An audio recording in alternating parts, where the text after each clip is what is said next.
Hello, പുതിയ വീഡിയോയിലേക്ക് എല്ലാവർക്കും സ്വാഗതം. അപ്പോൾ ഇന്ന് നമ്മൾ തയ്യാറാക്കുന്ന റെസിപ്പി എന്ന് പറയുന്നത് ബ്രെഡ് കൊണ്ടൊരു വെജിറ്റബിൾ പോളയാണ്. വളരെ സിമ്പിളായിട്ടുള്ളൊരു റെസിപ്പിയാണ് കേട്ടോ. അത് വളരെ എളുപ്പത്തിന് നമുക്ക് തയ്യാറാക്കി എടുക്കാൻ പറ്റും. അതേസമയം നല്ല ടേസ്റ്റുമാണ്, നല്ല ഹെൽത്തി ആയിട്ടുള്ളൊരു പലഹാരമാണ്. വെജിറ്റബിളൊക്കെ ചേർത്തിട്ട് തയ്യാറാക്കുന്നതുകൊണ്ട് തന്നെ നല്ല ടേസ്റ്റുമാണ്. അപ്പോൾ അതെങ്ങനെ തയ്യാറാക്കുന്നതെന്ന് നമുക്ക് നോക്കാം. അപ്പോൾ ഞാനിവിടെ ഒരു 3 ബ്രെഡ് എടുത്തിട്ടുണ്ട്, 3 മുട്ട എടുത്തിട്ടുണ്ട്, 2 ടേബിൾ സ്പൂൺ മൈദ. അപ്പോൾ ആദ്യം തന്നെ നമുക്കിത് മിക്സിയുടെ ജാറിലേക്ക് ഇട്ട് കൊടുക്കാം. അപ്പോൾ 3 ബ്രെഡിന് 3 മുട്ട എന്നുള്ളൊരു അളവാണ് ഞാൻ എടുത്തിരിക്കുന്നത്. അപ്പോൾ നിങ്ങൾക്ക് എത്രയാണോ ആവശ്യം അതിനനുസരിച്ച് എടുക്കുക. 2 ടേബിൾ സ്പൂൺ മൈദ. ബ്രെഡ് ചെറിയ ചെറിയ പീസാക്കിയിട്ട് വേണം ഇട്ട് കൊടുക്കാനുള്ളത്. പിന്നെ മൈദ,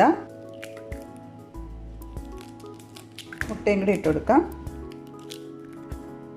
1 ടീസ്പൂണോളം കുരുമുളക് പൊടിയും കൂടി ചേർത്ത് കൊടുക്കാം. ആവശ്യത്തിന് ഉപ്പ്. ഇനി ഇതിലേക്ക് 1/2 കപ്പ് പാലൊഴിച്ച് കൊടുക്കുക. പാലൊഴിക്കുന്ന വീഡിയോ ഒന്ന് പൗസായിപ്പോയി, അപ്പോൾ അതിനകത്ത് കാണിച്ചിട്ടില്ല. അപ്പോൾ നിങ്ങൾ അതിനകത്ത് 1/2 കപ്പ് പാലും കൂടി ഒഴിച്ചിട്ട് നന്നായിട്ട് ഇതൊന്ന് അരച്ചെടുക്കുക. വേറെ വെള്ളമൊന്നും ചേർക്കേണ്ട ആവശ്യമില്ല. അപ്പോൾ ഇതേപോലെ നമ്മുടെ ദോശമാവിൻ്റെയൊക്കെ പരുവത്തിന് അരച്ചെടുക്കണം. ബ്രെഡ് ആയതുകൊണ്ട് തന്നെ കുറച്ച് സമയം കഴിയുമ്പോൾ ഒന്ന് കുറുകി വരും. അപ്പോൾ അങ്ങനെ കട്ടിയായിട്ട് മാവ് തോന്നണമെന്നുണ്ടെങ്കിൽ അതിൽ കുറച്ച് വെള്ളം ചേർത്ത് കൊടുക്കുക. എങ്കിലും ഒരുപാട് ലൂസായി പോകരുത്. നമ്മുടെ ദോശമാവിൻ്റെയൊക്കെ ഒരു പരുവത്തിന് വേണം മാവിരിക്കാനുള്ളത്. അപ്പോൾ അതനുസരിച്ച് നിങ്ങൾ വെള്ളം ഒഴിച്ചു കൊടുത്ത് പിന്നെ മാവ് കറക്റ്റാക്കി വയ്ക്കുക. ഒരുപാട് വെള്ളം കൂടിപ്പോവുകയും ചെയ്യരുത്, അപ്പോൾ നമുക്കത് കറക്റ്റായിട്ട് കിട്ടത്തില്ല. അപ്പോൾ ആ ഒരു കാര്യം ശ്രദ്ധിച്ചാൽ മാത്രം മതി. ഇനി നമുക്ക് ഒരു പാൻ വെച്ച് കൊടുത്തിട്ട് അതിലേക്ക് 2 ടേബിൾ സ്പൂൺ ഓയിൽ ഒഴിച്ചു കൊടുക്കാം. ഓയിലൊന്ന് ചൂടായി വരുന്ന സമയത്ത് ഇതിലേക്ക് ഒരു സവാള ചെറുതായിട്ട് അരിഞ്ഞ് ചേർത്ത് കൊടുക്കാം.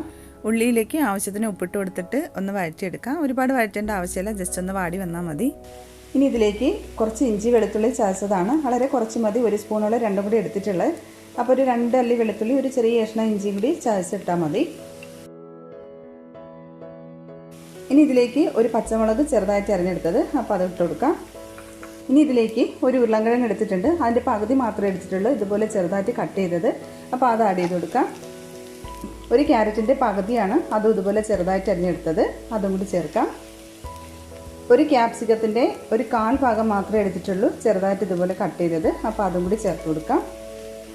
എന്നിട്ടിത് നന്നായിട്ടൊന്ന് മിക്സ് ചെയ്തെടുക്കാം. അപ്പോൾ നിങ്ങൾക്ക് ഏതൊക്കെ വെജിറ്റബിൾ വേണം, ഏതൊക്കെയാണ് ഇഷ്ടമെന്ന് വെച്ചാൽ അതനുസരിച്ച് എല്ലാം എടുക്കുക.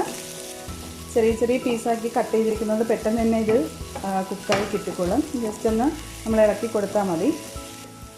ഇനി നമുക്കിതിലേക്ക് ഒരു 1/4 ടീസ്പൂൺ മഞ്ഞൾപ്പൊടി, 1 ടീസ്പൂണോളം ചിക്കൻ മസാലയാണ് ചേർത്ത് കൊടുക്കുന്നത്. അപ്പോൾ കയ്യിലുണ്ടെന്നുണ്ടെങ്കിൽ ഇത് ചേർത്ത് കൊടുക്കുക. ഒരു 1/4 ടീസ്പൂൺ കുരുമുളക് പൊടി, 1/4 ടീസ്പൂൺ കാശ്മീരി മുളക് പൊടി, ഒരു 1/4 ടീസ്പൂൺ ഗരം മസാല. ഇത് നന്നായിട്ടൊന്ന് മിക്സ് ചെയ്ത് കൊടുക്കുക. മസാലകളെല്ലാം ഒന്ന് നന്നായിട്ടൊന്ന് മൊരിഞ്ഞ് വരുന്നവരെ ഒന്ന് ഇളക്കി കൊടുക്കുക. ഇനി ഇതിലേക്ക് കുറച്ച് മല്ലിയില ചേർത്ത് കൊടുക്കാം.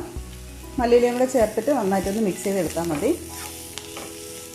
അപ്പോൾ നമ്മുടെ മസാല ഇവിടെ റെഡിയായി. ഇനി നമുക്കിതൊരു പാത്രത്തിലേക്ക് മാറ്റാം.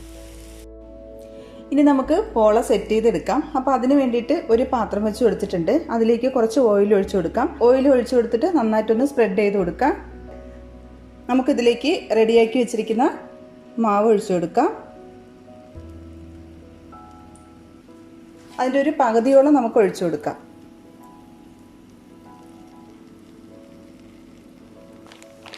ഇനി ഇതിൻ്റെ മുകളിലേക്ക് ഞാൻ കുറച്ച് ചീസ് ചേർത്ത് കൊടുക്കുന്നുണ്ട്. അപ്പോൾ നിങ്ങളുടെ കയ്യിൽ ഉണ്ടെന്നുണ്ടെങ്കിൽ ചീസ് ആഡ് ചെയ്ത് കൊടുക്കുക, ഇല്ലയെന്നുണ്ടെങ്കിലും കുഴപ്പമില്ല. ഇപ്പോൾ എൻ്റെ കയ്യിലുള്ളത് കൊണ്ട് ഞാൻ കുറച്ച് ചീസ് ആഡ് ചെയ്ത് കൊടുക്കുന്നുണ്ട്. അപ്പോൾ ഇത് 2 മിനിറ്റ് ഒന്ന് അടച്ചു വയ്ക്കും, കുക്കായി വരട്ടെ. അതിനുശേഷം നമുക്ക് വെജിറ്റബിൾ ആഡ് ചെയ്ത് കൊടുക്കാം. റെഡിയാക്കി വെച്ചിരിക്കുന്ന മസാല ചേർത്ത് കൊടുക്കാം.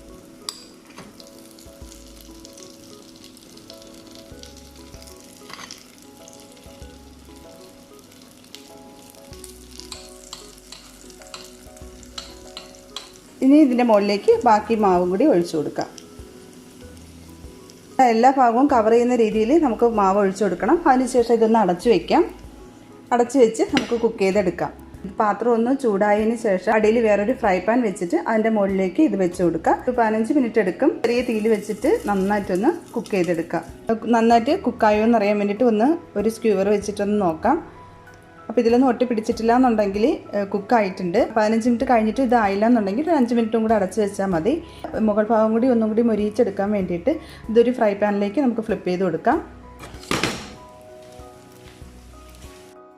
ഫ്രൈ പാനിലിട്ട് കൊടുത്തതിന് ശേഷം ഒരുപാട് നേരം അതിൽ വെച്ചേക്കേണ്ട ആവശ്യമില്ല. ചെറിയ തീയിൽ അതിൻ്റെ മുകൾ ഭാഗം ഒന്നും നന്നായിട്ടൊന്ന് മൊരിഞ്ഞെടുക്കുന്ന സമയം മാത്രം മതി. ഒരുപാട് നേരം അടച്ചു വെച്ചിരുന്ന പെട്ടെന്ന് അത് കരിയാൻ ചാൻസ് ഉണ്ട്. അപ്പം ജസ്റ്റ് ഒന്ന് മൊരിച്ചെടുക്കുക. അതിനുശേഷം നമുക്കിതൊരു പാത്രത്തിലേക്ക് മാറ്റാം. അപ്പോൾ ഞാനിവിടെ അത് നന്നായിട്ട് മൊരിച്ച് പാത്രത്തിലേക്ക് മാറ്റിയിട്ടുണ്ട്. അപ്പോൾ വളരെ സിമ്പിളായിട്ടുള്ളൊരു പലഹാരമാണ് ബ്രെഡ് കൊണ്ടുള്ളൊരു വെജിറ്റബിൾ പോള. അപ്പോൾ വളരെ ഹെൽത്തിയാണ്, നല്ല ടേസ്റ്റുമാണ് കഴിക്കാനായിട്ട്. ഭയങ്കര സോഫ്റ്റാണ് കേട്ടോ. നമ്മൾ ചിക്കനും മുട്ടയൊന്നും ചേർത്തില്ലെങ്കിൽ കൂടിയും കഴിക്കാനായിട്ട് നല്ല ടേസ്റ്റ്. ചിക്കൻ മസാല ചേർത്ത് കൊടുക്കുന്നതുകൊണ്ട് കഴിക്കാനായിട്ട് നല്ല ടേസ്റ്റാണ്. നിങ്ങൾക്ക് കാണുമ്പോൾ തന്നെ അറിയാം അത്രയ്ക്ക് നല്ല ടേസ്റ്റ് ആയിട്ടുള്ള ഒരു പലഹാരമാണ്.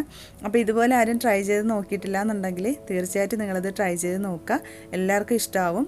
അപ്പോൾ എല്ലാവരും ട്രൈ ചെയ്ത് നോക്കുക. അപ്പോൾ ഈ വീഡിയോ എല്ലാവർക്കും ഇഷ്ടമായി എന്ന് വിചാരിക്കുന്നു. ഇഷ്ടമായെന്നുണ്ടെങ്കിൽ തീർച്ചയായിട്ടും നിങ്ങൾ ലൈക്ക് ചെയ്യാനും ഷെയർ ചെയ്യാനും കമൻറ്റ് ചെയ്യാനൊന്നും മറക്കരുത്. അപ്പോൾ പുതിയ നല്ല ഈസി റെസിപ്പി ആയിട്ട് നമുക്ക് വീണ്ടും കാണാം. താങ്ക്